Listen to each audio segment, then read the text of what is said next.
Building a strong team has to be done on the back of the concept of what I call meritocracy.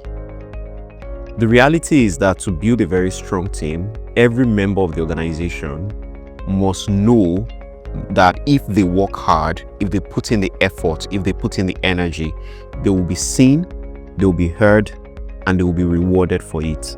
And that's where the topic of meritocracy comes into the picture.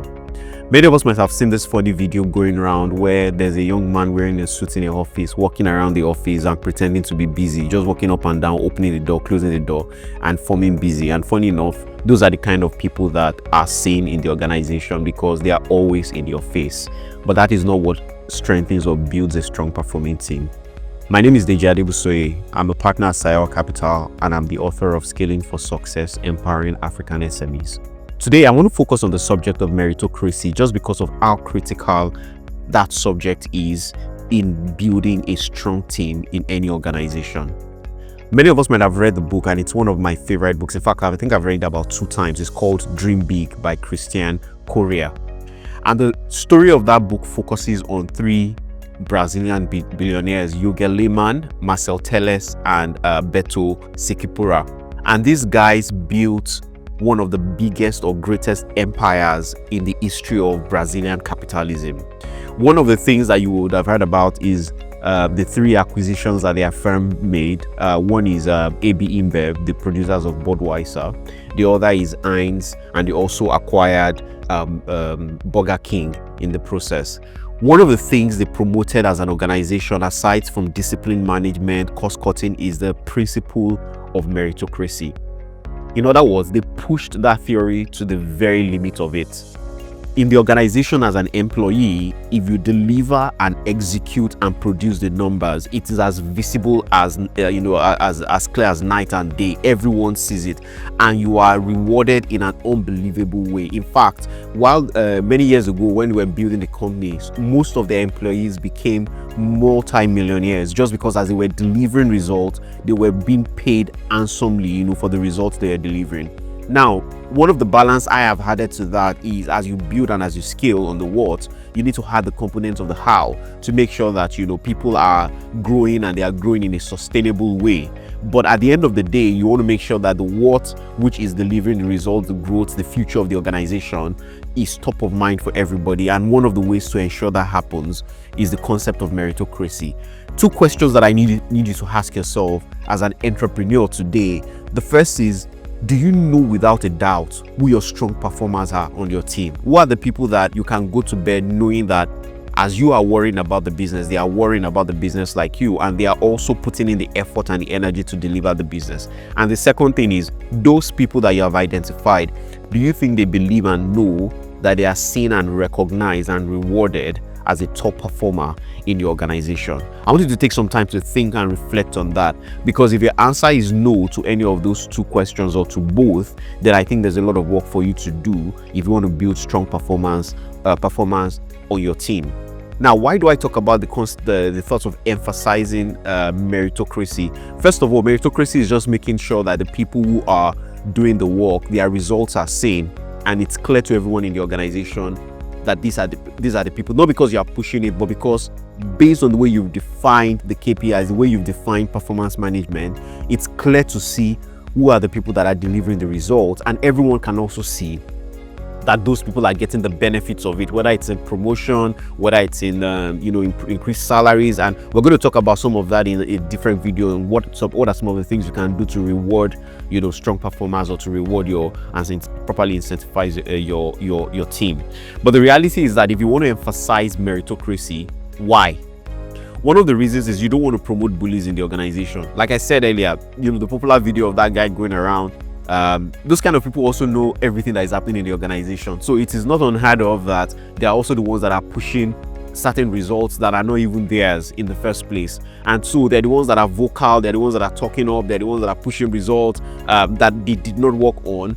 And it's easy for people to feel like those are the people. But guess what? Everybody in the organization knows that those people are just bullies, and they're just going around pushing results that are not theirs. It is only you as the entrepreneur that is being deceived and rewarding that person but everybody in the organization knows they are not the ones that should be rewarded. So you want to make sure that there's a process that eliminates that muddiness, where people are not clear on who is delivering and who is not delivering in the organization. It helps you to eliminate yes men, sycophants, people just want to pander to you. You want to remove that from the game. The reality also is that the African context, Africa is a very hierarchical, has a very hierarchical culture. It's a good thing. So I'm not saying that let's put aside that culture, but let's not also throw aside the fact that has also filtered into the way we work, which is why you realize that people want to pander to senior people in the organization, and it's not what you want as an entrepreneur. As much as it feels nice, it is not what is going to grow your organization. You want people in your organization who are going to look you in the face and say no many times, who are going to challenge you, who are going to call you and say that, look, there are one or two decisions that we've made that I don't think is appropriate, and we have to change the way we are thinking about things. It's very uncomfortable for you as an entrepreneur, but those are the people that will push the boundaries of growth in your organization. So that's another reason why you want to emphasize meritocracy, so that you are able to properly manage that aspect of our culture, which is very hierarchical, and you enable the people that want to deliver results to know that they have a fair playing ground to do that. The other reason is you want to make sure that the people that are doing the work, they are getting rewarded. I've said that over and again, they are getting rewarded, and other people in the organization understands and knows that yes, these people deserve to be rewarded in the organization. And summarily, you must also start identifying. That's what it does. It helps you to start identifying who those people are. Remember, I asked a question earlier: do you know who the high performers are? When you have a system of meritocracy, it helps you to begin to truly identify who are those high performers in your organization. Now, what does a meritocratic environment, what does it foster? What does the culture look like? What does it enable? One of the things it enables is that it ensures that strong performers in the organization, they stay and they continue to deliver. Because if you reward people that are not performing strongly, or people who take other people's results and share, what you will just notice is that certain people start leaving your organization. They might not be the vocal ones, they might not be the ones you see, but they start leaving the organization in trickles. And the funny thing is that you start wondering why, after those people that are inconsequential left the organization, performance starts to drop.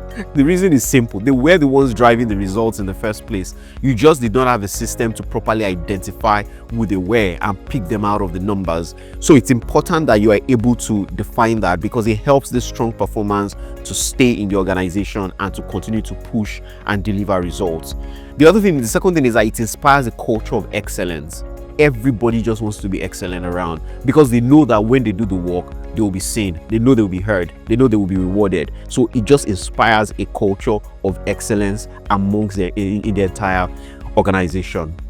The third thing is it helps you to attract other big talents. The reality is that top performers want to perform amongst other top performers. There's an interesting thing my wife says many times. She says that if you are the smartest, if you're in a room of 7 smart people, the worst case scenario is that you'll be the 8th smartest person in that room. He said, but she said, if you're in the room of 7 dumb people, the best case scenario is that you'll be the best of 8 dumb people in the same room. So the reality is that top performers want to be in an environment where there are also other strong performers, because it challenges them, it pushes them, it drives them. They want to continue to grow, they want to continue to upskill themselves. They are up for the challenge. But when you're surrounded by people who are just mediocre, such people want to lead the organization. But when people identify, and those organizations where if there's a sense that in that organization there are top talents there, those are the places where people want to go work. And it's extremely important for you to understand that if you want to attract top talents, then you need to make sure that your environment is properly encouraging top talents to rise and shine. Like I said earlier, and I'm going to use that to round up, top performers will challenge your ego as an entrepreneur. They will, and you have to be okay with that. You have to be confident, and you have to be comfortable in that system, in that process, to ensure that they can thrive, they can grow, they can express themselves, and they can help you drive and grow your business to the next level. Thank you very much for listening. Do share, like, comment, subscribe to the channel so that we can continue to produce more videos like this to continue to empower and enable African SMEs. Thank you.